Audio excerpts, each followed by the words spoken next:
श्रीगुरुवे नमः। श्रीचैतन्यमनोभीष्टं स्थापितं येन भूतले स्वयं रूपा कदा मह्यं ददाति स्वपदान्तिकं। वन्देऽहं श्रीगुरु श्रीयुतापदकमलं श्रीगुरुं वैष्णवांश्च श्रीरूपं साग्रजातं सागण रघुनाथान्वितं सतं सजीवं सादवैतं सावधूतं परिजनसहितं कृष्णचैतन्यदेवम् श्रीराधाकृष्णपादान् सागणललिता श्रीविशाखान्वितांश्च हे कृष्ण करुणा सिन्धु दीनबन्धो जगत्पते गोपेश गोपिकान्ता राधाकान्त नमोऽस्तु ते तप्तकाञ्चन गौराङ्गी राधे वृन्दावनेश्वरी वृषभानुसुते देवी प्रणमामि हरिप्रिये वाञ्छाकल्पतरुभ्यश्च कृपा सिन्धुभ्य एव च पतितानां पावनेभ्यो वैष्णवेभ्यो नमो नमः। जय श्री कृष्ण चैतन्य प्रभु नित्यानंद श्री अद्वैत गदाधरा श्रीवासादि गौर भक्तवृंद नमो विष्णुपादाय कृष्ण पृष्ठाय भूतले श्रीमते भक्ति वेदांता स्वामी इति नामिने नमस्ते सरस्वती देवे गौरवाणी प्रचारिणे निर्विशेषा शून्यवादी पाश्चात्य देश तारणे मूकं करोति वाचालं पङ्गुं लङ्घयते गिरिं यत्कृपातमहं वन्दे श्रीगुरुं दीनतारणं परमानन्दमाधवं श्रीकृष्णचैतन्य ईश्वरं गुरुवे गौरचन्द्राय राधिकाय तदालये कृष्णाय कृष्णभक्ताय तद्भक्ताय नमो नमः। हरे Krishna Krishna Krishna Hare Hare Hare Ram Ram Ram Hare Hare. So we are reading chapter 4 of Bhagavad Gita. It's called Transcendental Knowledge. So transcendental word you probably heard yesterday also. It's used a lot in Bhagavad Gita. The word transcendental means divine or something that's beyond this world, something that is out of this world. So it is beyond the laws of this world. It is holy. It is, you can say, sacred, something related to the Lord, something related to the spiritual world. Okay.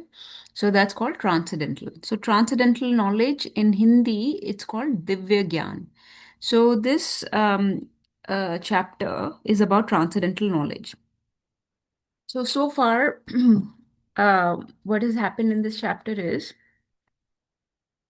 so initially Krishna said at the end of third chapter, Krishna talked about yagyas. Okay, he talked about sacrifices. He basically yagya or sacrifice means working with a service attitude, like working as if you're offering oblations in the fire. So if any of you have seen fire sacrifice, you know how we put ahuti or oblations in the fire. We offer grains or butter or ghee or fruits are offered into the fire.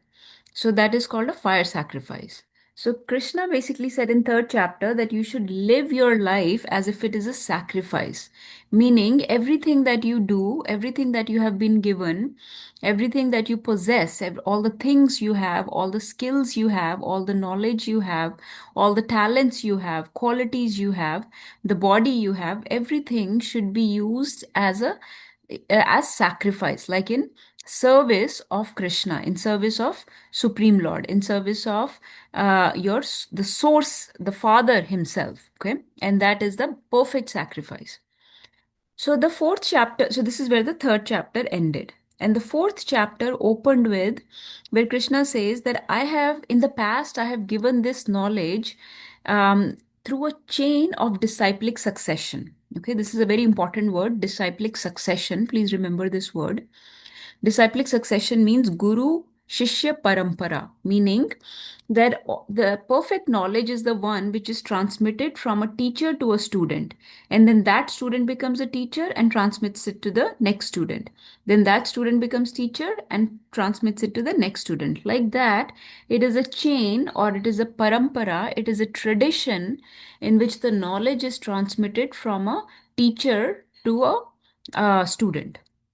When the knowledge is received through this system, Krishna says that's the perfect knowledge. And the transcendental knowledge, Divya Gyan, spiritual knowledge, should be received in this manner. It should come from Krishna and then it go down a chain of disciplic succession or a chain of teacher and student in a succession. Okay. So Krishna said that in the beginning of this creation, I gave this knowledge to the sun god, okay, to sun god, Vivaswan. And sun god gave it to his son, and then his son gave it to further his son, who was king Ikshwaku. Like that, the knowledge has been going forward. So at that time, Arjun had this very very interesting curiosity.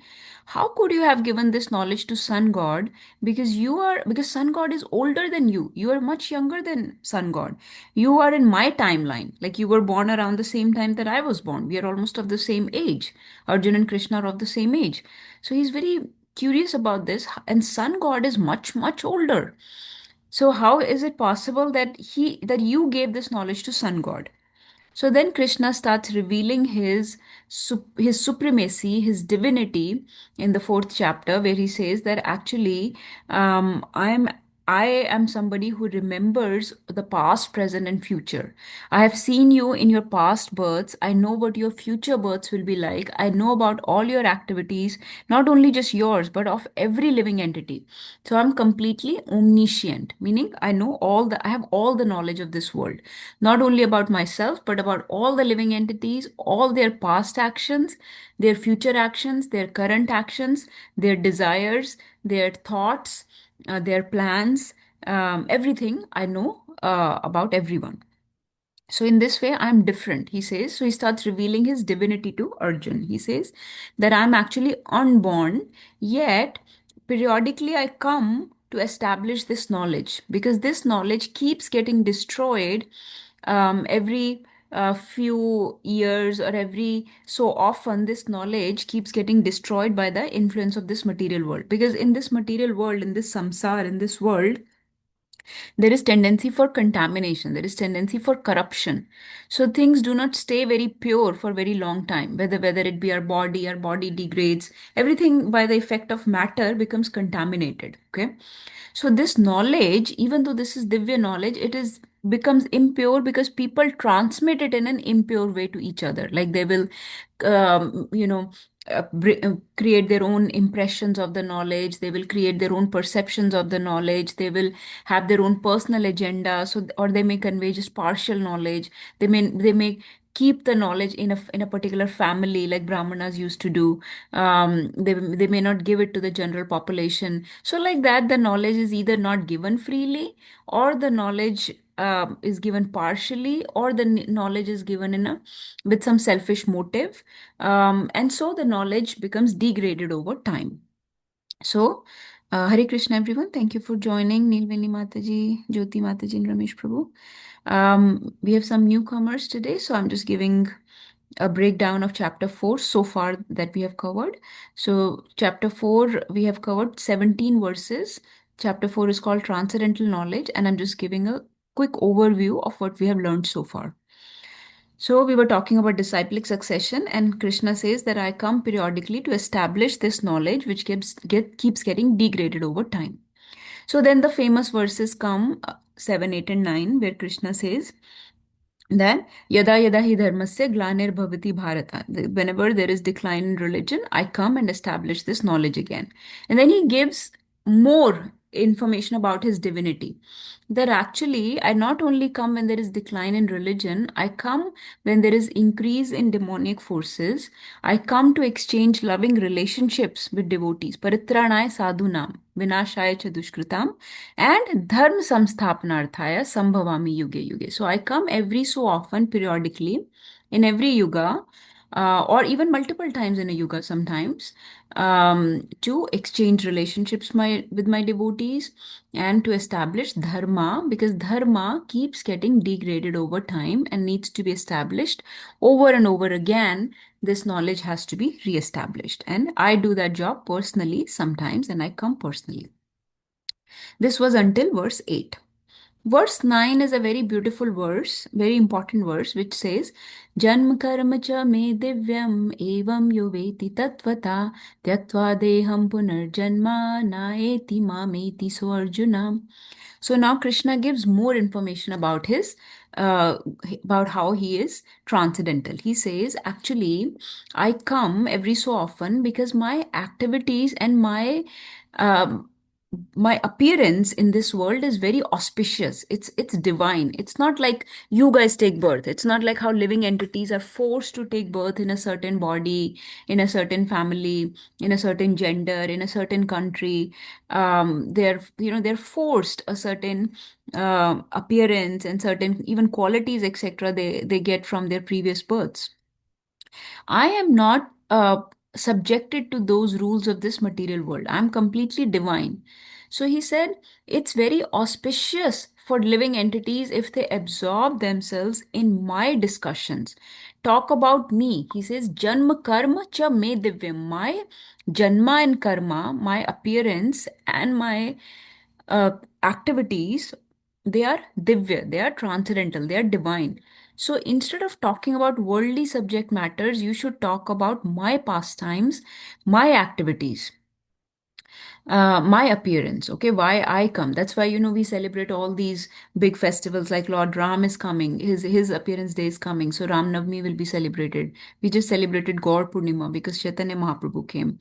We celebrate Janmashtami, we celebrate Radha Ashtami, we celebrate Balram Jayanti. Like that, we celebrate all these Madhav Tithis, all these important appearance day of the Lord, because it is very auspicious to talk about the Lord and his activities, his pastimes.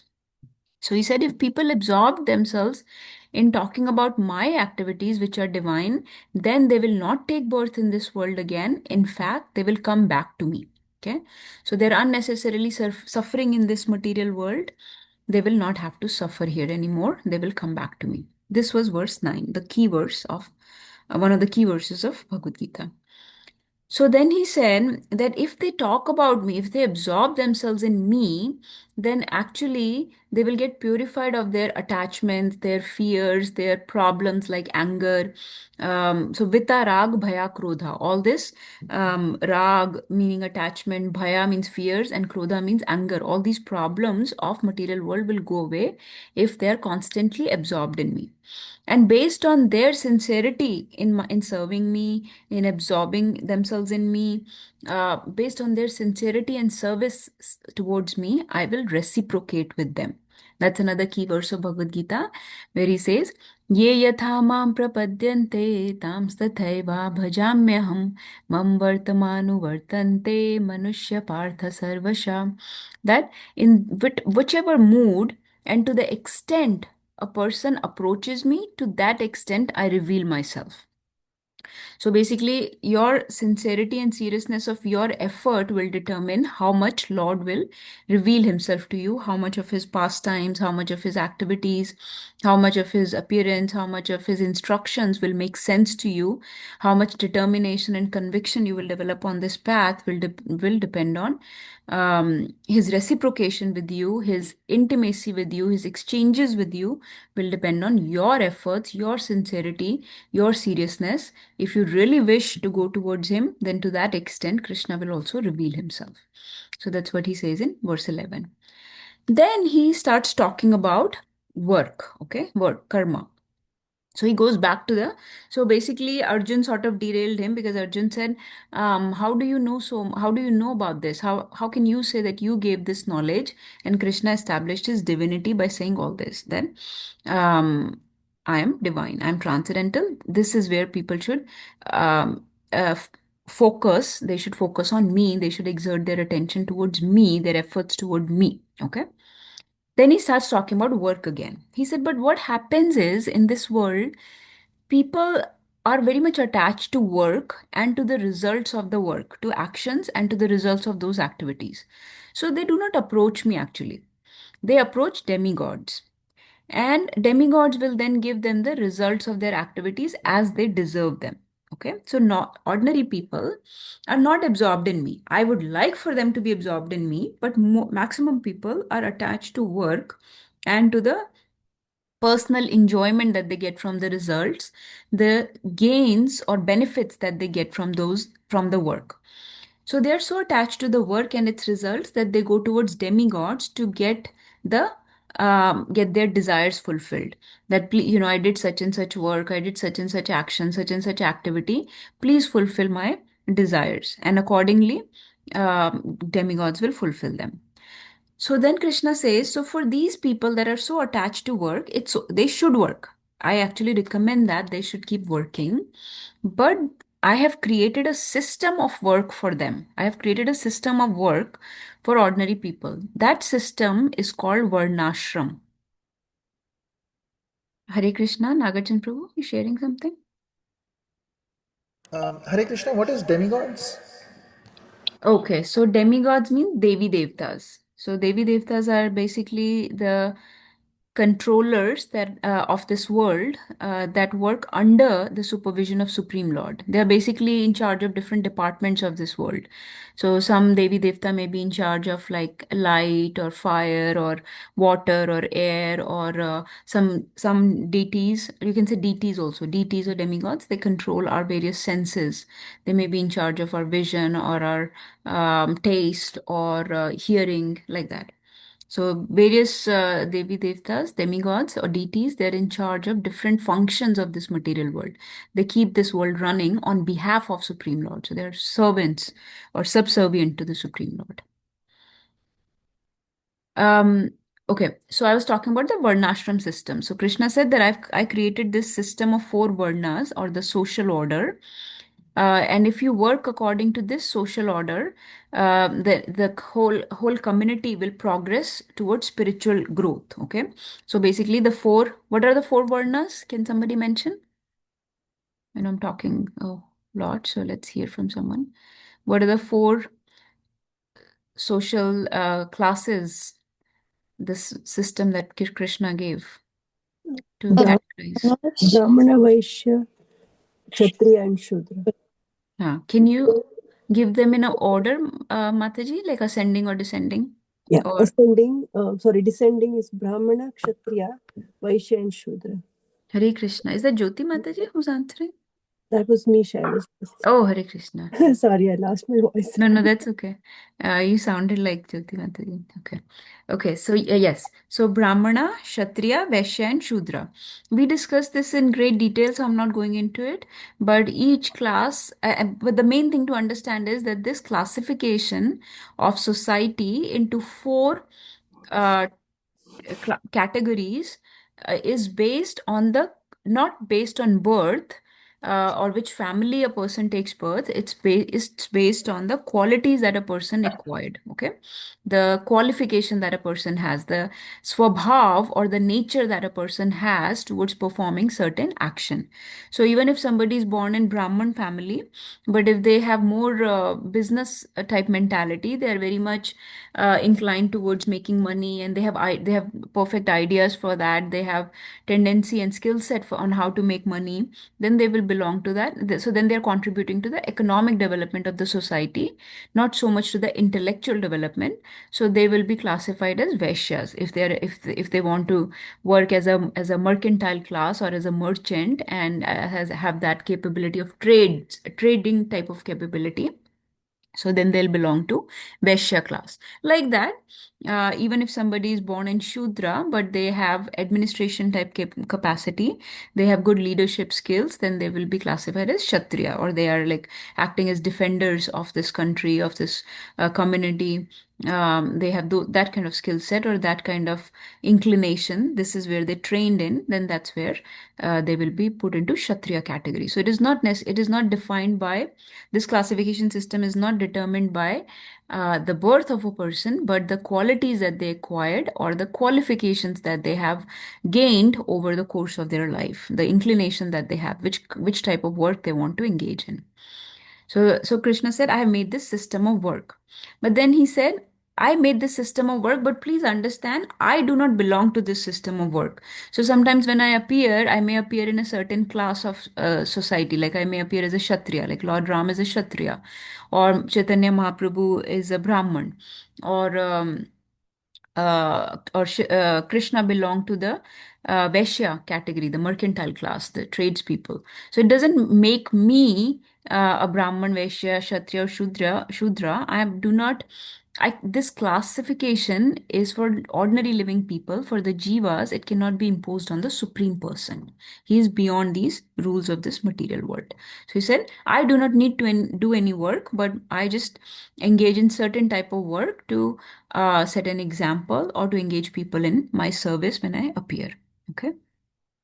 Then he said, intelligent people understand my transcendental nature. So if you're intelligent, if you understand this divinity of Krishna, if you understand the supremacy of Krishna, you understand He's Supreme Lord, then you understand that He is not subjected to these rules, to this work, and they understand my transcendental nature. So this was verse 15. Verse 16 and 17, Krishna starts going into more details of the karma. That is where we have to discuss today. That is what we have to discuss today. So let me share my screen. We'll just read the translation of verse 16 and 17 and go to verse 18 today. One second. And some of you learned this concept very nicely last time and were able to actually state it verbatim back to me. So let's see if we can do it again today. So in verse 16, very beautiful verse, I'll just recite it quickly.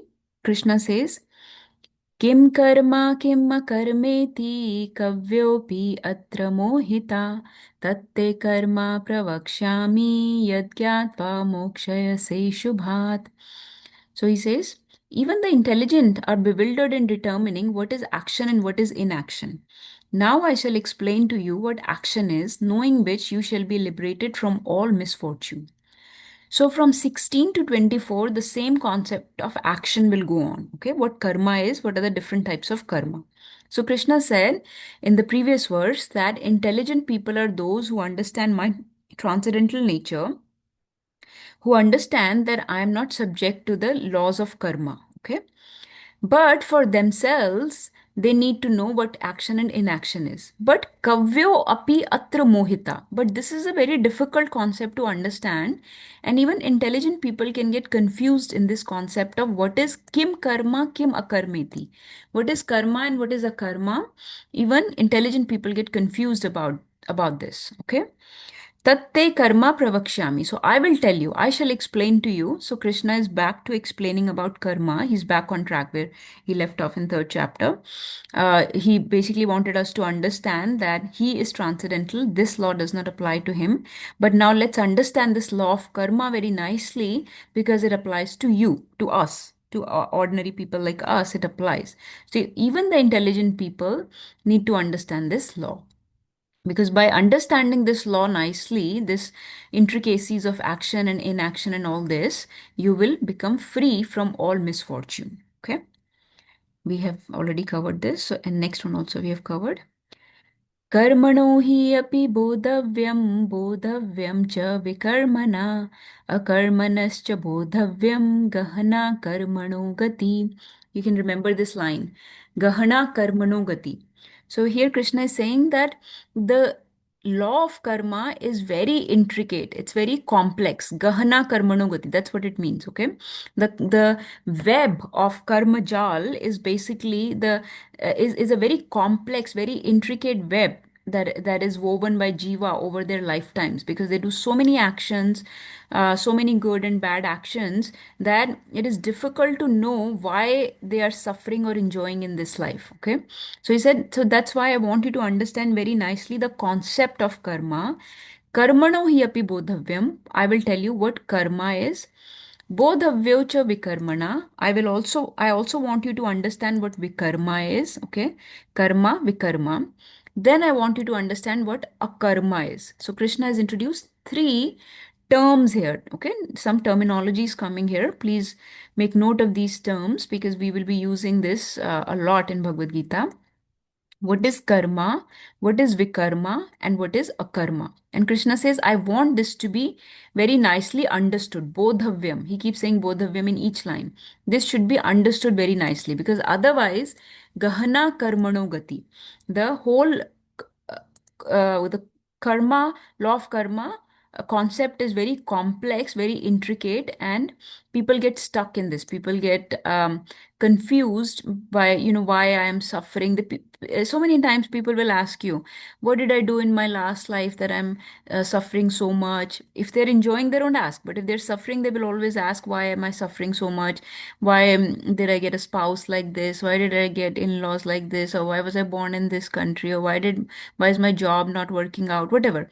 So they're always trying to find out what actions they did in their previous lives that led to this particular result today that they're suffering. But Krishna says, Gahana Karmanogati. It is difficult to solve this complex problem. There are a lot of things that go into deciding your present reactions. So don't even worry about that. Just understand for future, for your present and future, how you should act. Okay, we cannot change our past, but we have to change our present and future by understanding this law of karma nicely. So there is no point going backward, and like it said, right, you can't fix a broken egg. You can't put together a broken egg. So jo ho gaya so ho gaya. Like you cannot, whatever you're suffering right now or enjoying right now is the result of your previous actions, good or bad actions. You cannot change that now. And as devotees, we don't try to do any upays and things to try to change them. We just tolerate them. But for our present and future, we want to know the proper action we need to perform, the proper consciousness in which we have to perform that action. So from 18 to 24, we will learn that. Okay. So let's start from 18. So I think everybody's caught up. Now we'll recite and follow. Karmani akarmaya pashed. Karmani akarmaya pashed. अकर्मणि च कर्मया अकर्मणि च कर्मया सबुद्धिमान् मनुष्येषु सबुद्धिमान् मनुष्येषु. Everyone can follow after the each line. Sayukta kritsna karma krit. Sayukta kritsna karma krit. So who wants to read this? We'll read the whole purport. Translation and purport. Who wants to read? I can read it, Mataji. Yes. One who sees inaction in action and action in inaction is intelligent among men, and he is the transcendental position, although engaged in all sorts of activities. Purport. Mataji, hold on. I just realized. And actually, you were able to state this whole concept verbatim last time. So please tell us. I did not spend time on the last verse. Can you tell us what is action, inaction, as you understood from the last class? Karma, akarma, vikarma. Do you remember? If not, we'll discuss it again today. Uh, I'm sorry, can you please brush up on it?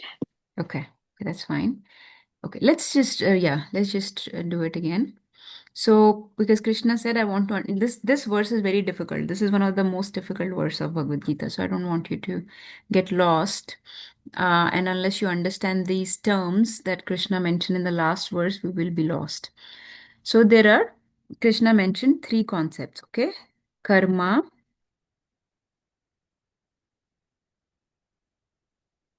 akarma, and vikarma. Somebody is writing in the chat. Is that Rekha Mataji, Hiral Mataji? Please write your name or introduce. Sorry. Yes, Mataji. Bird. Rekha What are Mataji. you saying, Mataji? I did not understand. I was trying to give the example like akarma, vikarma. I mean, I could be incorrect. Like akarma means when we are doing something keeping Krishna in center, then that becomes akarma. I may be wrong. And vikarma is a bad thing, and the karma is when we are not keeping Krishna in center. Hmm. Yeah. Uh, and then, like you said, what it looks like when you're not doing something like devotional service we do, we may look like we're not Mataji, doing yeah, let's anything. let's not go into devotional service. Okay. So I have this. suggestion for all the devotees. I know that Prabhupada talks about devotional service right from the get-go, which is our goal, which is our ultimate understanding, the perfect understanding, right? Mhm. But what I have seen a lot, and this happened with me also a lot. Your understanding about karma, vikarma was perfect. I will just simplify it a little bit. What I want everyone to do this, and this may be for our very seasoned devotees also, who maybe this is your third or fourth reading. When you're reading the first six chapters of Bhagavad Gita, these are little bit of lower principles than devotional service, right? Devotional service is not figuring into this understanding at all. So so understand the lower principles of Bhagavad Gita as it is for what it is for a little bit, because we have the highest understanding from Srimad Bhagavatam, which is perfect.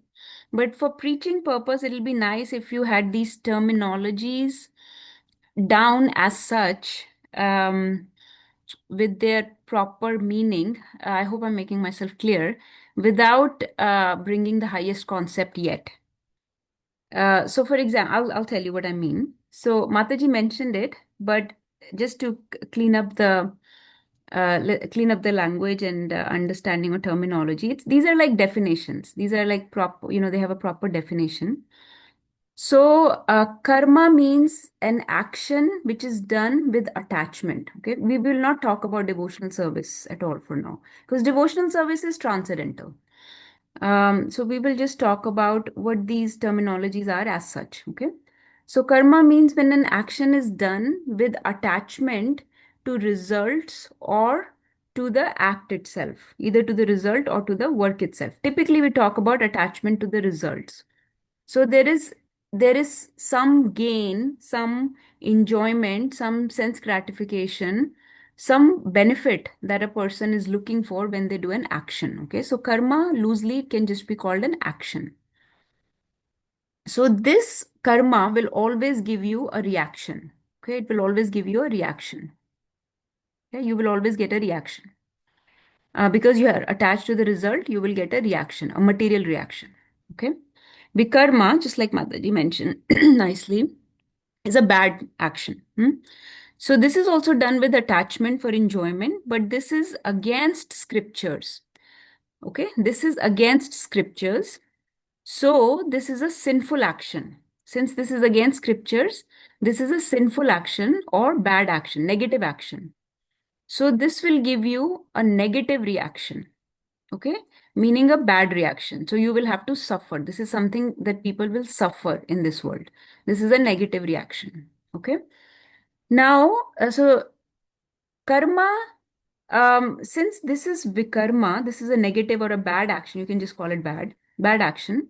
This can be a pious action. Okay, karma can be either any action or it can be a pious action for which you will get positive reaction. Okay, good reaction that you will come back to enjoy. But both these reactions are material. They are done with material consciousness. Okay, the consciousness is material in both of these. Okay, both of these, there is an attachment for enjoyment or for some gains or for some benefits. So both of these are material reactions. Okay, good or bad, doesn't matter. Both you will have to either enjoy or suffer. A karma is where not necessarily devotional service is definitely a karma, but not even devotional service, but any action. This is basically nishkam karma. In third chapter or second chapter, we called it nishkam karma. Nishkam karma is where there is no attachment to the results. Okay. We are not saying that person is doing it for, may not be doing it for love of God, may not be doing it with desire to please Krishna, but he may be even an impersonal spiritualist or somebody who is just aiming for liberation. Okay, that is not considered devotional service in that case. But a karma is where there is no attachment to the results. He is not attached to the results. So he will not get any, there is no reaction. Okay, he will not get any reaction because he is not attached to the results. Okay, so he is doing this as a sacrifice. Okay, he is doing this as part of his duty, as part of his responsibility, or um, uh, you know, uh, to not get entangled. His goal is to not get entangled in this world. He knows that if he has attachment to the results, then he will get entangled in a good or bad way in this world. So he does not want to get entangled in this world. That's why he does work as part of his duty. And that is called akarma. Okay. Of course, for devotees, this means devotional service, and we are recommended to perform everything with this consciousness of service, of sacrifice, of yajna.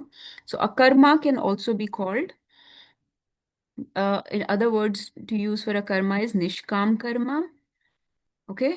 You can say yajna, which is a sacrifice, or you can say service. Okay. Now, the problem is with the word inaction and action. Okay? Because in this, the verse that we are reading, the term action and inaction keeps changing. So, in a karma, there is no reaction. You agree, right? Everybody agree there is no reaction? Yes. So, it is as good as if this person was not working. Is that right?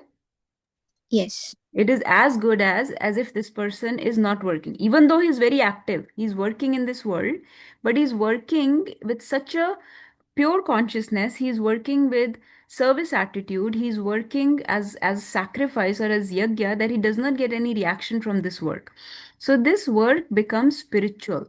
This work is a spiritual action. So even though he's doing a lot of work, he's not doing any material work at all. So it is as good as not doing any material work, and this can be called inaction. Okay, this can be called inaction. But the problem is the word inaction is also used for vikarma sometimes, because inaction can also be when you don't do your duty properly. Okay, when you are irresponsible. What Arjun was trying to do, Arjun was trying to run away from the battlefield. So uh, he was running away from his duty, from his responsibility. He was not doing his due diligence. So that can also be inaction. Okay. Now, in this verse that we just read, is this clear, or does someone want more clarification before we go forward? So, Rekha Mataji, your understanding was perfect, but I was just saying that you use the words in a way that we're not talking about devotional service yet. I know Prabhupada does, but for our clarification of, understanding of initial chapters of Bhagavad Gita, understand the terminologies as such, Yes, without Mataji. introducing the higher concepts. Yeah. Yes, Mataji. Thank Um, you. because it's helpful for preaching, like when somebody asks you, because if we just talk about pure devotional service, that's not a concept that everybody will take to or will understand. So then we feel lost. Yes, Um, Mataji. but yeah, your understanding is highest. So I'm trying to bring you down to the lower level. Sit back a little and see things. It's like try जैसे कि first class के बच्चे को 12th class के maths के बारे में भी बताना की जरूरत नहीं. It's like that. जरूरत नहीं है, सही बात है. So, but is this word action and inaction clear? Then this verse will make sense. Okay. Now Krishna is saying, one who sees inaction. So two things are being said: inaction in action and action in inaction is intelligent among men. This is very. Let me see if I can simplify it. What does this mean? Let's take this understanding properly. Sorry, trying to share my whiteboard. Too much to share and stuff. I keep getting lost. Where did my whiteboard go? Okay, here. Okay. Sorry for that. Let's do a new whiteboard.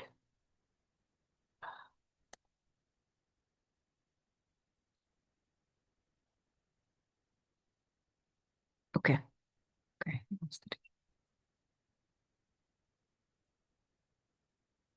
So the first is, Krishna said, inaction in action, right? One who sees inaction in action. What does this mean? Let's just take this first line. One who sees in action in action. Okay. So action means work of this world. Like we are working, right? We are engaged in, like I'm a doctor, I'm working. Okay. Or let's say I'm a teacher, I'm teaching. I'm a lawyer, whatever work I'm doing some work. Okay. In this action, intelligent person will see in action, meaning he will do it with in an akarma way. He will do it in a way of service. He will, so here inaction, remember inaction can be akarma or vikarma, right? So when he converts his regular work, his normal ordinary work, material work, into a karma, okay, he sees inaction in inaction, meaning action में उसको inaction दिखता है, मतलब he uses this work as an opportunity to convert it into akarma, to convert it into inaction. He works in this world but he does not get any reaction. Okay, he works but does not get any and does not get entangled by that work. He does this work with service attitude, with sacrifice, with just responsibility in a detached way. So he makes his material work into a spiritual activity. Okay, his material work, his ordinary day-to-day work becomes inaction or a spiritual work. That person is intelligent. So the first line, inaction in action, is good thing. Okay, does that make sense? It's like I go to treat COVID patients, okay? But I when I go to treat them, I wear a mask. I wear my protective gear, my headwear, my gown and everything so that I do not get contaminated by the COVID person, right? So I'm working, I'm still working, I'm active, but I'm treating infection, but I'm not getting infected by that infection, right? So I'm working very smartly. So intelligent person is the one who works this is smart work. He is working in this material world. He is doing a material work. Material work should have contaminated him, because the tendency of matter is to pollute, is to contaminate. Yet he's dealing with the infection of this material world, but he is detached from it. He's wearing his protective gear. His consciousness is pure so that he does not get infected by that infection. He does not get contaminated by that material work. So he has converted his material work into spiritual work. So that is called seeing in action. Matlab spirituality in action. In material thing, he's seeing spiritual thing. He's converted action into inaction. Okay, because doing material work in such a way that you do not get any reaction is basically inaction. Okay, this is the first line. Now the second line is, and he sees action in inaction. Now here inaction has the other meaning. Okay, what does that mean? Let's see. So he sees action in inaction. What does this mean? Here, inaction means vikarma, matlab not doing your duty, not doing your responsibility properly. Okay, so running away from your work. Okay, neglecting your work. So we can call it neglect. Okay, neglecting your work. So this type of inaction, he sees action, meaning this type of work, if you neglect your work, you will get a material result. You will get this is a problem. You will get a result. You will get entangled. So Krishna is saying, if you run away from war, from this battlefield, then that's like neglecting your work. And you should know this will be action in inaction. This will give you material result. You should rather be in action. This battlefield also you can convert into yagya, into a spiritual activity. So see in action, not action in inaction. I tried my best to convey this. I don't know if it is clear. Does this make sense? Who wants to Yes, ask? Mataji, it does. So, what we learned is we have to do the first part, which is inaction and action. Hmm. It is a good thing because the action that we do, the work in this world, in this material world, we can use that opportunity to do that work in a akarma, meaning nishkam karma mentality, consciousness. where we are detached from the work, we are doing that work as a sacrifice. Whereas the second one is action in inaction, uh, meaning running away from our duties, not doing our work. And we have to understand that this exact thing, which is called vikarma, it will have a reaction, like a karmic reaction to it. And of course, as we know that because it is not recommended in the scriptures, it will give us sinful reactions. Can we say, I don't know how many Haribols Mataji should get? Oh, Hari Bol. Haribol, Haribol, Haribol. Thank you so much. It was very difficult. You summarized it nicely. Okay, uh, Mataji. Yes, somebody speak.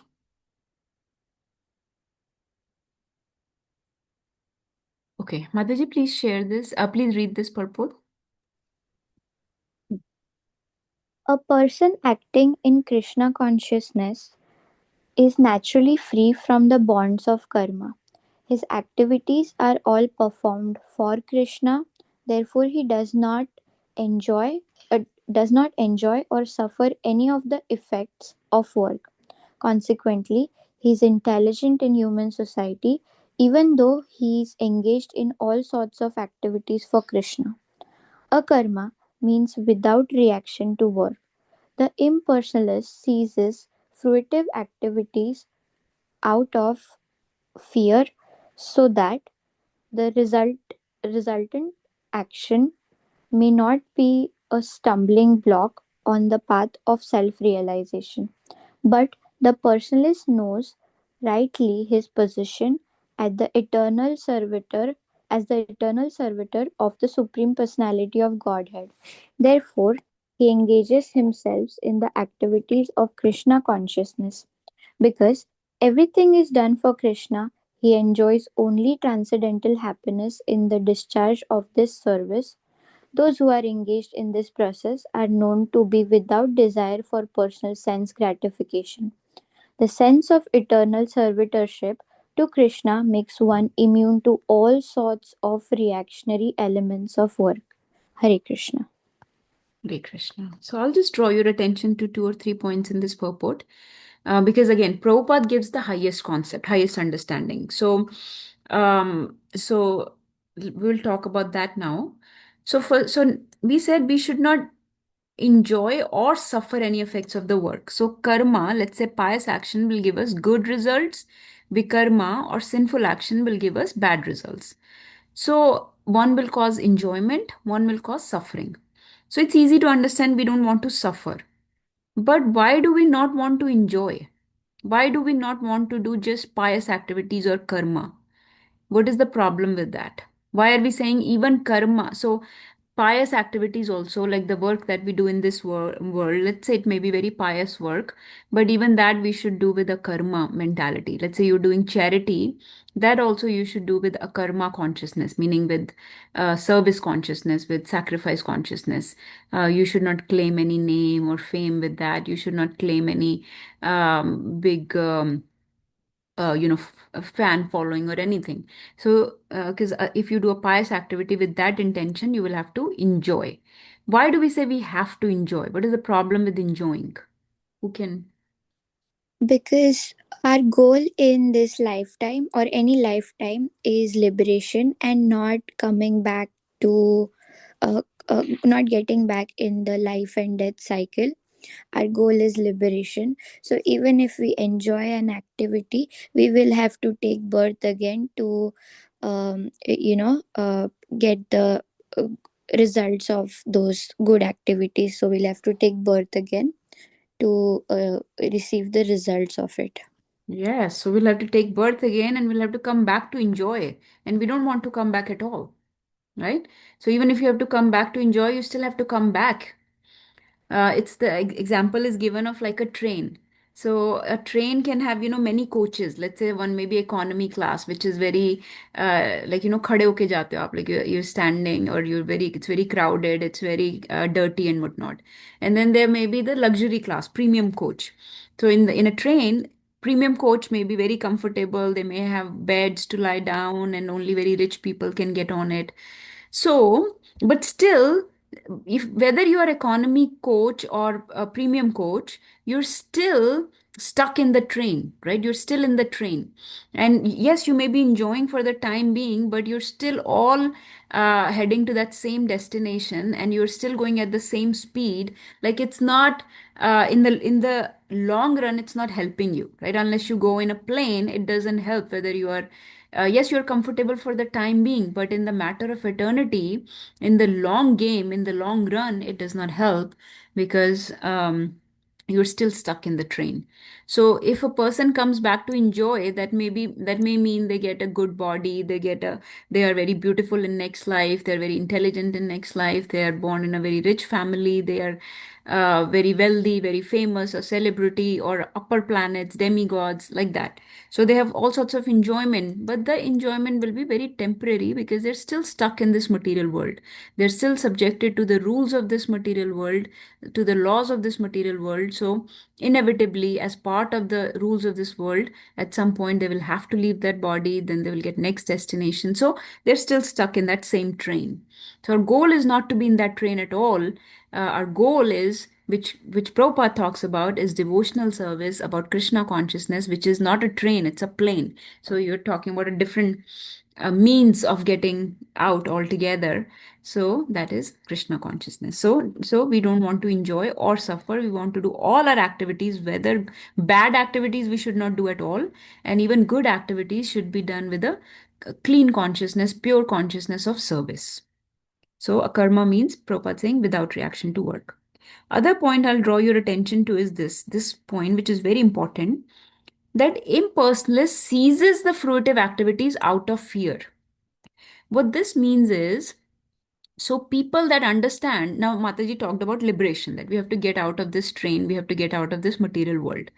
So people, spiritualists, they understand that liberation is their goal.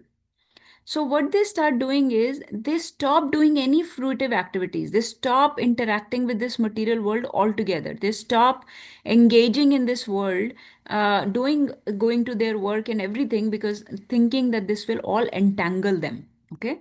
So that is one way of doing things, but it is not ideal. It is not long lasting. It is not comfortable, because you are now neglecting your duties and responsibilities. You're not setting a good example for ordinary people. Remember all the reasons Krishna mentioned in chapter 3 why we should be working. He gave many reasons. We should be setting an example. It's harder to not work because soul is very active in nature, right? It will take a long time to get purified with work. Actually, you can get purified gradually. So all those problems will be there for those people. So, as Krishna conscious people or as devotees, we understand that that matter is also Krishna's energy, okay?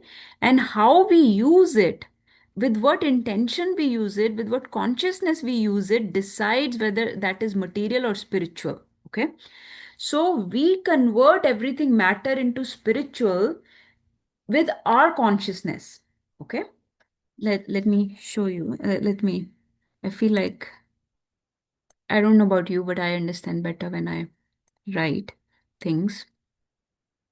So basically, in this world, everything that is taken independent of Krishna, okay, that will bring you reactions, that will cause problems, okay. But if you use anything, whether it's your work, in relation to Krishna, then you can make it spiritual, okay. Everything material in this world, whether it's your body, whether it's your work, whether it's your relatives, whether it's your community, we're just talking about the concept of work right now, but this concept applies to everything that you have been given. All the resources can become spiritual based on your intention of using it, how you want to use it, your consciousness, okay. If your consciousness is that of a karma, is that of service, is that of sacrifice, okay, this is a very pure consciousness. Then you will work in a very detached way. Then you will use everything in service of Krishna, and you will convert your body into a temple, your home into a temple, your country and community into a place of pilgrimage. You will make people that you come in contact with devotees. You will work will become yagya, everything will become spiritualized because your consciousness is very pure, very detached, very service-like, sacrifice-like. But what impersonalists do, so this is the devotee attitude. This is what devotees do. They convert, they know everything belongs to Krishna. Okay, not even matter or material energy is an energy of Krishna. Okay, so just think about it. Analogy given for this is, think about it like as electrical energy. Okay, everything is energy. Electrical energy is electrical energy. If you plug it into a microwave, it will heat the food. If you plug it into a fridge, it will cool the food, cool down the food. So it depends on the person's consciousness whether he uses the things given to him, the body, the work, the resources given to him, whether he uses that energy for his own personal gains, then that will entangle him, that will be materialistic, that will cause reactions. But if that person's consciousness is pure, his intention is that of service, then he will understand everything is related to Lord, everything is dependent on Lord, nothing should be used independently of the Lord. So he will use it in service of Lord, and the same energy will now become spiritual. So whether you heat the food with electrical energy or cool down the food depends on you. So everything is related to Lord, but you use it independently of Krishna, contaminates you, entangles you, and causes reactions. Okay, but what impersonalists do is, this is the problem with impersonalists, they are so scared of interacting with this matter. They don't understand that, they don't have the concept of a person, they don't understand that everything is Krishna's energy, so they just stay away from material energy. Okay, so they just stay away from work, they stop working, which is actually a problem, because we understand that not working is also a neglect of duty. It's also it's harder path, it's longer path. So it's better to engage yourself in spiritual activities and make everything spiritual. So this is the difference Prabhupada is given between impersonalist and personalist. Let's do a couple more. Lead and follow. Yasya sarve samarambha. यस्य Yasya sarve samarambha. Kama sankalpa varjita. काम Kama संकल्प sankalpa वर्जिता varjita. ज्ञानाग्निदग्ध कर्माणम् ज्ञाननिधिन्दं ज्ञानाग्निदग्ध कर्माणम् कर्माणं तम आहु पंडितम बुधा तम तम आहु आहु पंडितं पंडितम बुद्धा. बुधा. So now for several verses, Krishna will give various characteristics of karma, a karma, like nishkam karma or a karma, and characteristics or symptoms of such a person, okay? And the results that person gets. What are the benefits of working in this way? What does that person, what are his symptoms? And what are the symptoms of such work? So person symptoms and work symptoms and the benefits that one gets. So can somebody read this translation and purport? Should I read? Yes, please. Translation. One is understood to be in full knowledge, whose every endeavor is devoid of desire for sense gratification. He is said by sages to be a worker for whom the reactions of work have been burned up by the fire of perfect knowledge. Purport. Only a person in full knowledge can understand the activities of a person in Krishna consciousness. Because the person in Krishna consciousness is devoid of all kinds of sense gratificatory propensities, it is to be understood that he has burned up the reactions of his work by perfect knowledge of his constitutional position as the eternal servitor of the Supreme Personality of Godhead. He is actually learned who has attained to such perfection of knowledge. Development of this knowledge is eternal servitorship. To the Lord is compared to fire. Such a fire, once kindled, can burn up all kinds of reactions to work. Haribol. Okay, so then Krishna is saying, so if you understand this, okay, this is the perfect knowledge, then Kama Sankalpa Varjita. So then you should not work for Kam. Okay, Kam Sankalpa Varjita is the main Sanskrit of this verse. Kam Sankalpa Varjita means that you will not work for calm or sense gratification, for your personal enjoyment. Okay, so you will be devoid of the desire for sense gratification because of perfect knowledge. Okay, this knowledge will burn up any reactions of your work. Okay, so basically get situated in perfect knowledge and you will not have any reactions, they will get burnt up.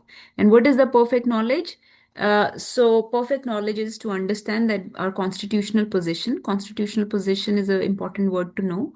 It basically means our true ego as servant of the Lord. So constitutional position means our original position, that we are spirit soul, we are not this body, we are part and parcel of the Lord, we are servants of the Lord. So it's not easy to work in service mentality, right? We constantly keep saying nishkam karma, akarma, work as service, work as yajna, work as sacrifice. But somebody will say, but I want to work for my own enjoyment, for my own sense gratification, for personal gains. So that's why this baseline knowledge is needed, perfect knowledge is needed, that I am a servant of the Lord. So just like a servant, when they work for you, if let's say I give you some money to buy some grocery from the store, then you have to use all that money in just buying the groceries from the store. You cannot spend any, not even a cent of that money in personal enjoyment, right? Because otherwise you have to come back and tell your master where you spend that $1 on your own enjoyment, and you may get punished, you may get. So that's the law of this world. Not that Lord punishes. Lord is very, Krishna is very, very merciful.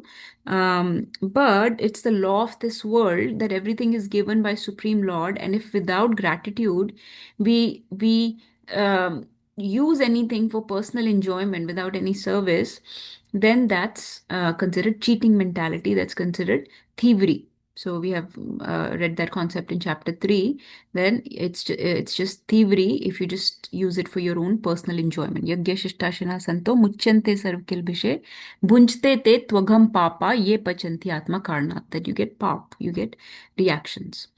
So basically Krishna is saying, get this perfect knowledge that you are my servant. And when you have this knowledge, it will become easy to work in this consciousness. Okay. And with that consciousness, when you work, all the reactions will get burnt up. Gyan Agni Dagdham Karmanam. So then all the Gyan Agni in this knowledge, fire of this knowledge, all the reactions will get burned up. This and the next verse are sort of similar verses. So we'll take this one also quickly. Tyaktva karma phala sangam, Tyaktva karma phala sangam, Nitya tripto nirashraya, Nitya tripto nirashraya, Karmani abhi pravrittopi, Karmani abhi pravrittopi, Naiva kinchit karoti sa, Naiva kinchit karoti sa.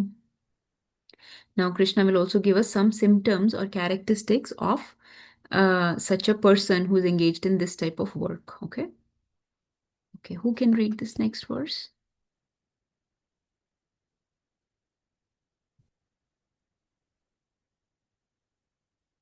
Who is available? Shraddha, if you're still listening? Should I continue? Let me see if somebody else wants to read. Okay. Mataji, I can read, Mataji. Yes. Purport, right? Translation and purport. Okay, I'm at the top. Okay. Abandoning all attachment to the results of his activities, ever satisfied and independent, he performs no fruitive action, although engaged in all kinds of undertaking. Let me just show Sanskrit, Mataji, very quick. Okay. So Sanskrit, this word, so tyaktva karma phala sangam. Karma phal means that he has given attachment to the karma phal, to the results of the action. Okay. Tyaktva, he has given up. Sangha means attachment. He's not attached to the karma phal or to the reactions of the work. Nitya tripto, he is completely tript, means satisfied. He's completely, or santushto, sometimes Krishna uses the word santushto. I think it's coming, santushto, or satisfied. Okay. Nirashraya, he is independent. Independent means he's not dependent on this material world anymore because he's not working in material consciousness. So he's nirashra. He's not so dependent on that work to give him enjoyment on those activities so much. He's nirashraya. Okay, so he's very uh, elevated platform. He's behaving on a transcendental platform, or we call it Brahman platform, Brahma Bhuta. He's acting beyond the level of this world. So he's nirashraya. Karmani abhipravritto bhi. Now this is a very important line. Even though he's engaged in all kinds of activities, he's fully engaged, he's working. Okay, so he's not like an impersonalist. He's not scared of this world, from he's not given up the work out of fear. He is very active in this world, he's very actively working. Naiva kinchit karoti sa. But it appears as if he's not doing any fruitive actions. So this is what is in that is why a karma is sometimes called inaction. Another term for a karma is inaction, because he's not generating any fruitive reaction at all. So he's not doing any material work at all. All his work is just spiritual work only. So it may look like he's doing ordinary duties, ordinary actions, but naiva kinchit karoti sa. But actually he's not doing anything, because he's not doing anything of this world or for this world. He's doing everything spiritual, everything for service as sacrifice. So even his routine profession and all has become completely yagya like, completely a karma, completely spiritual. So karma phala sangam, and he's nirashra and tripto, satisfied. Yes, Mataji, please read. Purport by Srila Prabhupada. This freedom from bondage of actions is possible only in Krishna consciousness, when one is doing everything for Krishna. A Krishna conscious person acts out of pure love for the Supreme Personality of Godhead, and therefore he has no attraction for the results of the action. He is not even attached to his personal maintenance, for everything is left to Krishna. Nor is he anxious to secure things, nor to protect things already in his possession. He does his duty to the best of his ability and leaves everything to Krishna. Such an unattached person is always free from the resultant reactions of good and bad. It is as though he was not doing any. Mataji, I'm not able to see. There. Such an unattached person is always free from the resultant reactions of good and bad. It is as though he was not doing anything. This is the sign of akarma, or actions without fruitive reactions. Any other action, therefore, devoid of Krishna consciousness, is binding upon the worker, and that is the real aspect of vikarma, as explained herein before. Hare Krishna. Hare Krishna. Okay, so I think we've discussed this. I think this line is the most important line here. Such an unattached person is always free from the resultant reactions of good and bad.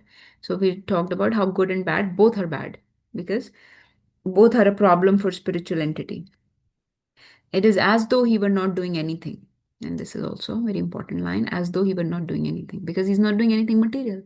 So it's like he's not doing anything, because he's doing everything spiritual. See how long this is. Okay, let's do let's do this one and then we'll take questions. Nirashiryata chittatma, Nirashiryata chittatma, Tyaktva sarva parigraha, Tyaktva sarva parigraha, Shariram kevalam karma, Shariram kevalam karma, Kurvannapnoti kilbisham. Kurvannapnoti kilbisham.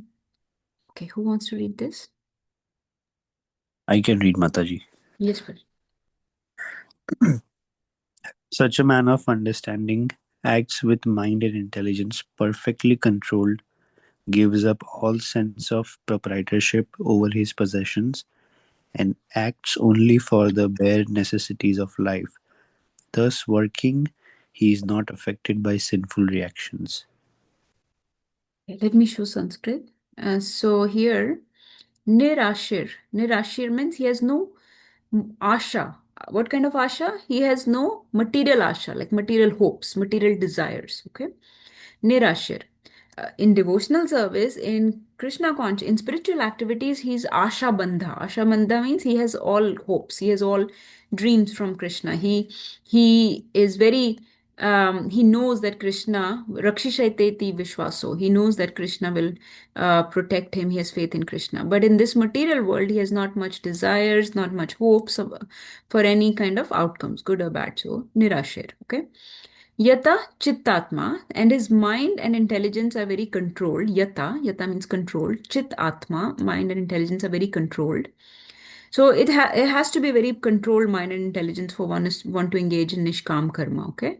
And one has to have no hopes from this world, without desires and hopes from this world. Tyaktva sarva parigraha, and he has no possessiveness or proprietorship towards various things of the world also. Okay, so he has no sense of proprietorship, like this is mine, this is me, mine, like that. So he has no ownership. He knows that he does not own anything. Okay. Shariram kevalam karma. He knows the body has been given to him. So he maintains that body. He keeps the body and soul together. Kurvan napnoti kilbisham. So even though he works in this world, he works for the maintenance of this body. And then, of course, whatever duties and responsibilities are given to him. So body, we can also say like some bodily things that we have been given, like let's say, um, we have certain responsibility towards our family or towards the relatives that we have been given. So whatever is needed to maintain them, to maintain you, just do that much. And kurvan napnoti kilbisham. Kilbisham means sin or reactions, bad reactions. So he's engaged in this world in this manner, without any hopes or desires of outcomes, very controlled mind and intelligence. He has no proprietorship or ownership on things or people, and he just works for maintenance, okay? And he gets no reactions. So this is more elaboration of this concept of akarma.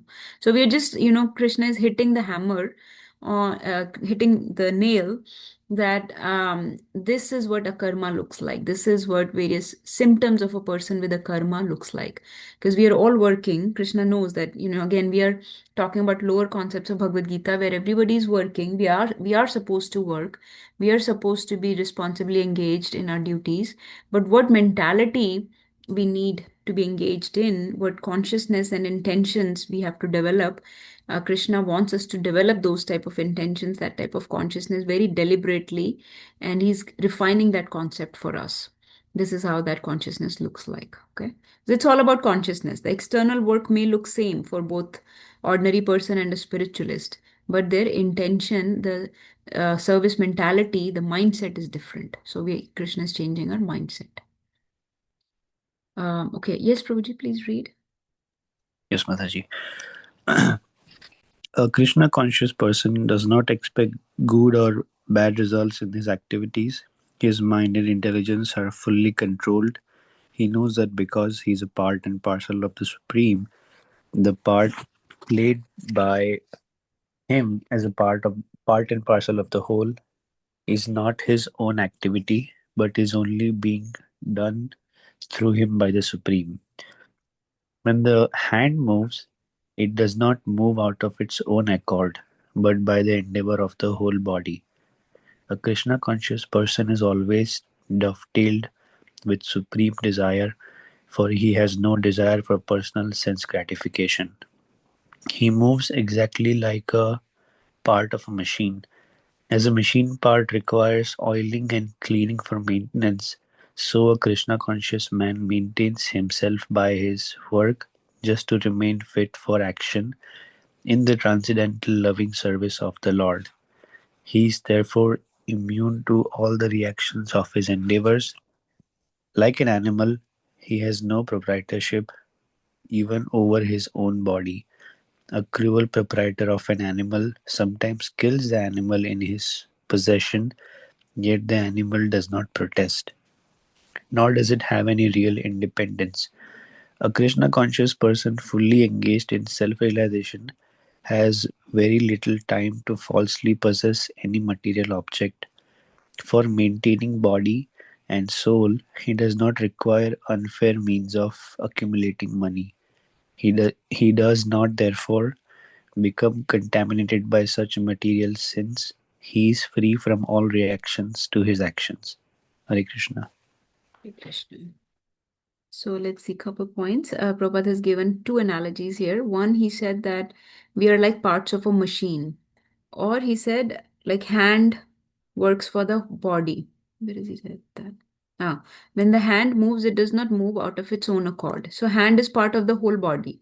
Similarly, we are part and parcel of Krishna. We are parts of Krishna. So we are parts of this machine. Okay. So we work for the whole body. Okay. The hand does not work for itself. The part of the machine does not work for itself. It works for the whole machine. And now the machine part needs to be maintained. Oiling and cleaning and maintenance has to be done. So that much work is needed to maintain that machine part for itself. Okay. So for personal stuff, that's all you need, just maintenance. Bodily maintenance and just basic maintenance. You don't need too much. So Prabhupada is then saying for maintaining body and soul, I mean, this I'm sure everybody understands. For maintaining body and soul, or for just, basic things, let's say, even for just more than basics, you don't need too much money, you don't need too much endeavor, you don't need to overwork or be over ambitious in this world. But the over ambitiousness or the overwork or the prayas over endeavoring comes when we want to enjoy. So then we want to accumulate money, right? We want to collect things, extra things or extra money or extra possessions and promotions and name and fame and whatnot. So then, so such a person who's basically just maintaining his body and soul together to be able to serve, then he does not need extra. If he does not need extra, then he will not commit any sins. He will not resort to any kind of karma or sinful actions. So that he has no false claims, no false proprietorship that he owns this thing or that thing. Um, so this is one point. The second point is Prabhupada uses this word many times. Actually, he used it in a couple of previous purports also. Immune. So he says, and the best immunity comes from Krishna consciousness.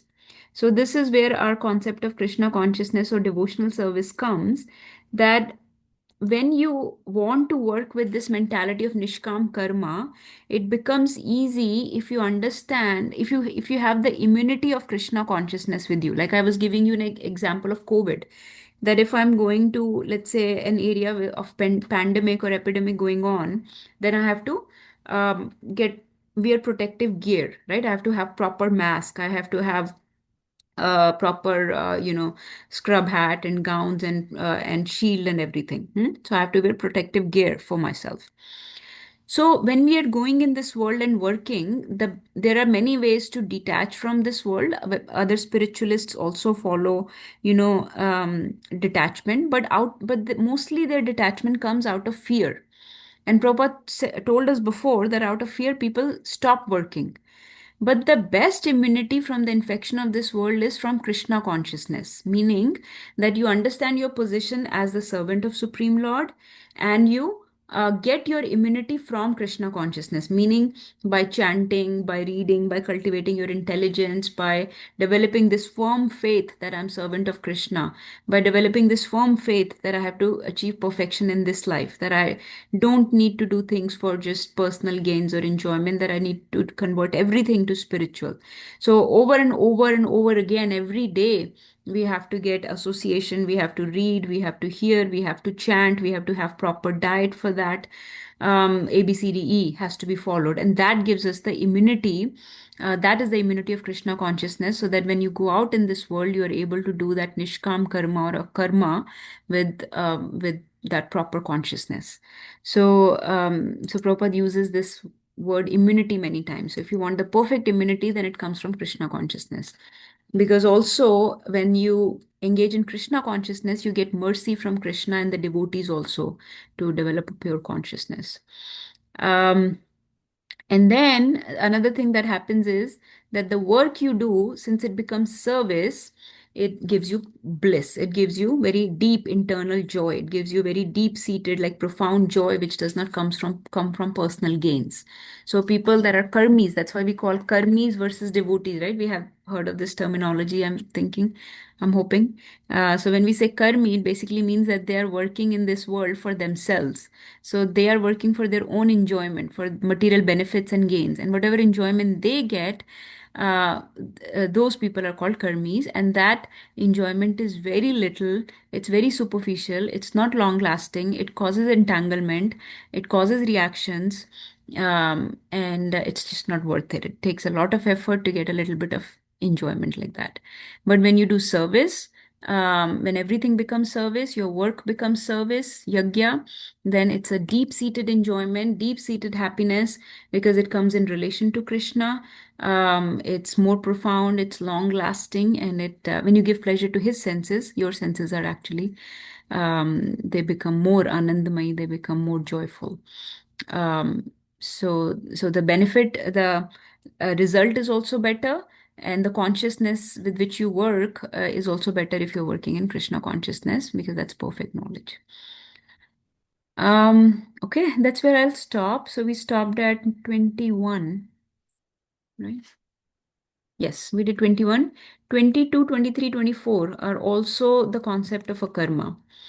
Krishna will elaborate more the characteristics or the symptoms of such a person.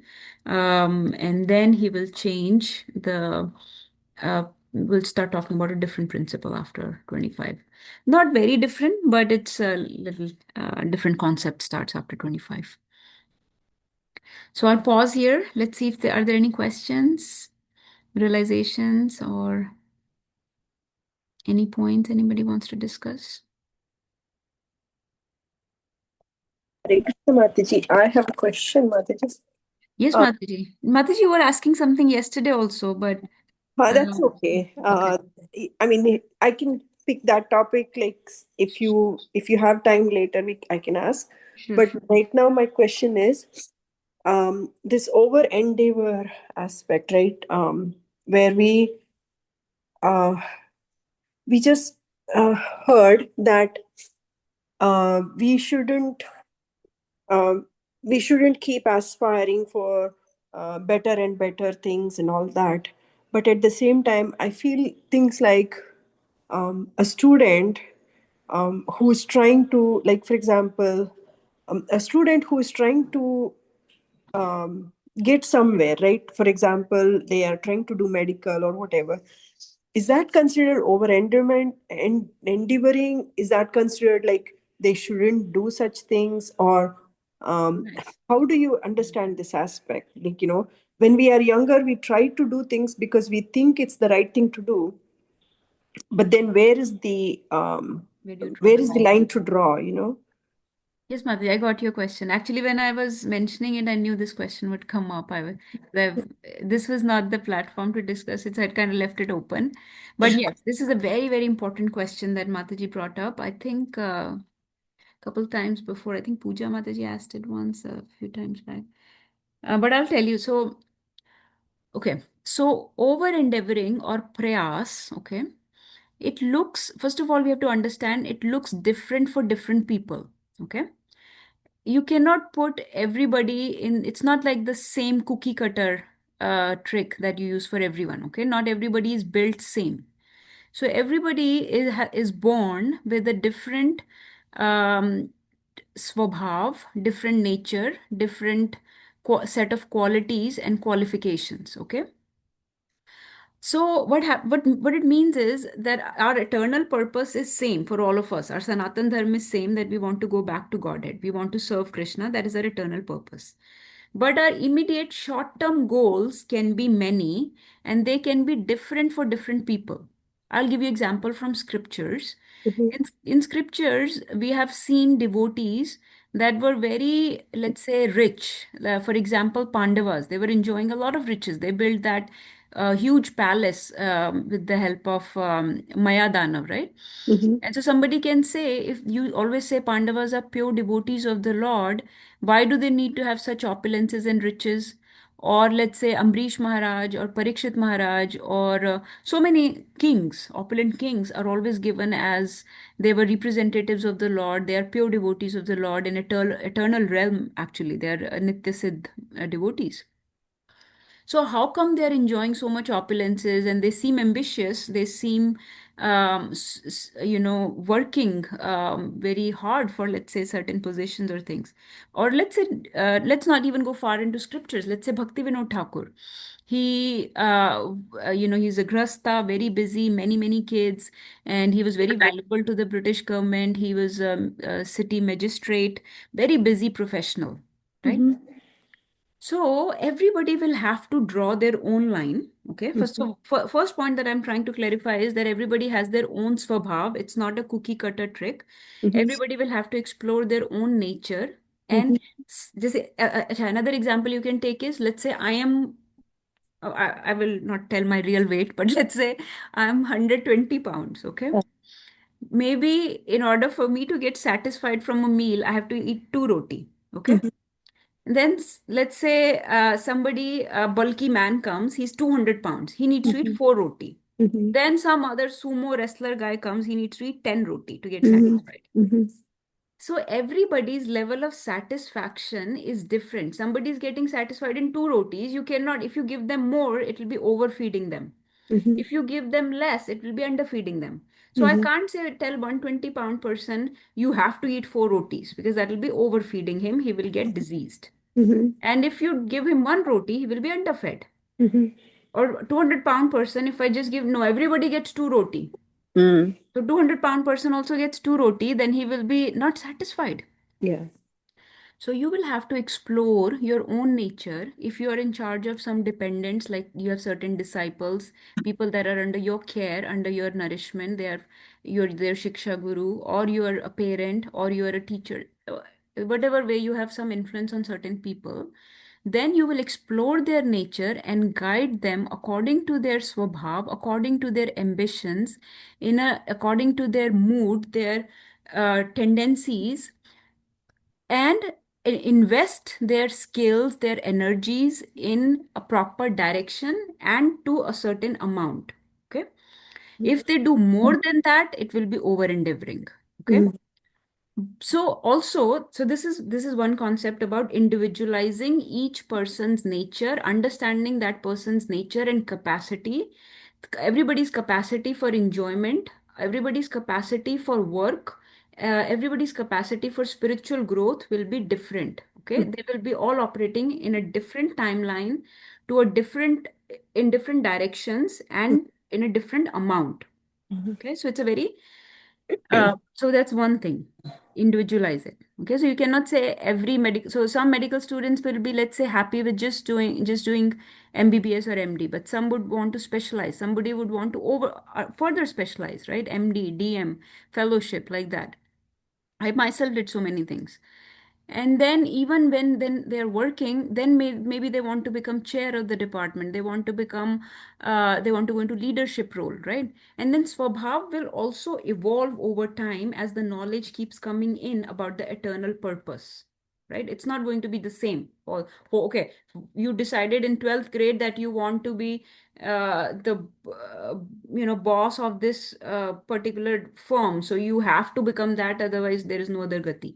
No, maybe his preferences will evolve and change as more knowledge keeps coming in. Mhm. So, eternal purpose should not be compromised. Okay. So, we have to balance. So, this is a whole, actually, people do whole seminar on satisfaction versus ambition. How much to be ambitious and how much to be, where to draw the line and be satisfied. So, explore your nature. But if you think you are exerting yourself in such a way that your ambition is now um, hindering your spiritual growth. You're getting pulled in too many directions so that your spiritual growth is getting hindered.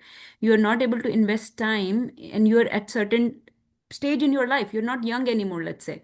A 20-year person may be able to invest his time in certain ambitions, but a 50-year-old maybe need to become more spiritually Mhm. focused. So Mhm. now it's not the time for me to develop new ambitions and new projects in this world. Now I need to become more materially detached and more spiritually engaged. Whereas a young person can maybe, they need to contribute to this world, they need to explore their nature, they can be somewhat more ambitious, but at the same time keeping eternal purpose in mind. Mhm. But somebody like me now, 40, 50, 60 years of age, we need to become more spiritually grounded and enhance our spiritual activities. So we will cut back, we will explore our desires, and we will see, okay, this desire seems unnecessary. Seems like over ambitious. This will negatively affect my family life, my spiritual life, my personal sadhana, my services in the community. Everything will get negatively affected if I take on these material ambitions or desires. So I'll cut them back like Mhm. that, sort Mhm. of an evolving process with guidance and with personal introspection. Thank you, Mataji. Beautiful. Um, so that's what I had to share on this. It's a long, I know it's a long-winded answer, but satisfaction versus ambition is always a quite a bit of discussion. Anybody else has any questions, reflections, realizations? I have a question, Mataji. Yes, Prabhu. Uh, I understand the concept of Nishkam Karma. And this is a question I had for a very long time, and I was trying to search for answers myself. Um, so Mataji, with this concept is also something that we discussed earlier in the previous chapters about the three modes of operation: Tamma Guna, Sattva Guna, and Rajas Guna. Um, so I want to understand for someone who is, let's say, they're the nature of their work, the environment is really where they have to be very passionate, very active, very fast paced, basically in the Rajas Gun. How does someone um, inculcate the sattva qualities? And basically, it also aligns with the Nishkam Karma mindset as well. And this is personally coming from me. I work in a very fast paced and very physically challenging. I need a lot of energy and passion to work in that environment. So how do I still um, inculcate that sattva gun while I'm working, operating, like while I'm operating, while I'm working and operating that mode, and that will also fulfill the higher purpose of Nishkam Karma. Yes, Prabhuji. So yeah, very nice question. So my understanding is actually my work is also like that. So my work can fluctuate between goodness and passion also, which is typically how most works will be, either goodness or lot will be in passion. Tamoguna, I'm hoping that tamoguna work we try to avoid. Um, but in order to create things in the world, in order to make things happen, mode of passion is needed. So again, everything is Krishna's energy. The three modes are also created by Krishna only. Mode of passion has a utility. Okay. But your consciousness can still be in satoguna, in mode of goodness, in a way that when you do that work, you're doing that work honestly. Okay, you're not cheating or lying or in corruption. Like you're not dishonest. You're not mistreating people around you. You are not exploiting them, using them for money and other gains. Let's say, right? And you have this groundedness about you that I'm not attached to. I'm going to give my best to the activity. I will be absorbed in the process of that activity, but whatever good or bad results come, that they're given by Krishna, so the outcome is not in my hands. So you are not swayed, you are not very much disheartened when negative outcome comes, or very much boastful or arrogant or proudful when positive outcome comes and start taking all the credit. That's how the mode of goodness will be channeled into. So the activity, the external activity, the process itself can be a mode of passion, like a sports person, like an athlete playing a sports, playing um, some game. It is you need that passion, you need that energy, you need that fast thinking and fast activity. But that's just external. But your internal consciousness will determine how you approach that activity. So that comes from mode of goodness, that comes from actually Krishna consciousness, from groundedness, that I'm a servant of Krishna. Once you are there, you are there. And we are not saying that you need to constantly be even thinking of Krishna. This consciousness is like salt. It should seamlessly blend into your day. It's not something that you need to keep re-invoking. But you need to re-invoke this when you think you are going away from the path, when you think you may be doing something wrong, when you think when some a challenge comes, like somebody is provoking you, somebody is questioning you, somebody is doubting you. When these kind of provoking situations come, then we have to again settle ourselves back into mode of goodness, that I'm not going to react, I'm going to respond very calmly, I'm not going to let them disturb my inner peace and calm.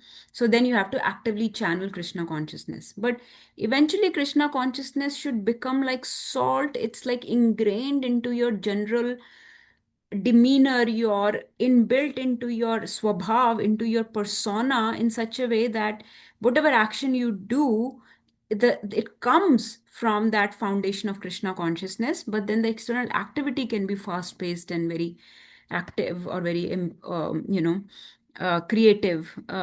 That's okay, but it's your inner, your internal consciousness mindset that matters. Does that make sense, Prabhu? Yeah, it does, Mataji. And it mostly so obviously the people that we work around, our colleagues, mostly the people that we work with, workers, colleagues, they are not on this path that we are walking on. And when you sit with them, the conversations you have, you are in a different mindset, they're in a very different mindset. So it's not just like, it's not Right. the working, the activity, but also about the environment, the people that you are around, that also uh, and it kind of sometimes feel like uh, something is not aligned. Contaminating, yeah. Yeah, something is not aligning, right? That's how it feels. Definitely. And if this is your now, because this is becoming our value system, right? Krishna consciousness needs to become our baseline value system. Yes. So see, try that you don't go against the value system. So if let's say people are gossiping, you don't need to contribute to the gossip, right? If they're talking bad about somebody, you could, in a way, just leave the room, or just stay quiet, or busy yourself with work. Or I try to do that. Like I convey busyness so that they'll leave me alone and not so things like that. So you can convey with your demeanor that you're not very much engaging in, let's say, negative talk or gossiping. Or Yes. if they want you to cheat or do something dishonest, you can be a little bit can be kind of authoritative and say that, hey, this is not something I can honestly do. So you will have to create your boundaries. So Yes. Yes. That helps, Mataji. Thank you. yeah, so people value, your integrity and your value systems. Slowly, they start understanding your mood. They understand that you're very honest. You're very you because if you're honest, that means you will not hurt them. You will not be gossiping about them either, right? You will not be. You always bring positivity. You always bring honesty, sincerity to the table. So they will actually start valuing that over time. Yes, Mataji. Thank you. Okay, we're running quite late, so we'll stop unless there is a quick question or realization. If not, we'll stop. Okay, we'll stop. Thank you everyone for joining. Uh, Srimad Bhagavad Gita ki jai, Jagaguru Srila Prabhupada ki jai. Vancha kalparubhyascha kripa sindhubheva cha patitanam pavanebhyo vaishnavebhyo namo namah. All glories to the assembled devotees. Hare Krishna. All glories, all glories, all glories to Guru and Gauranga. Hare Krishna.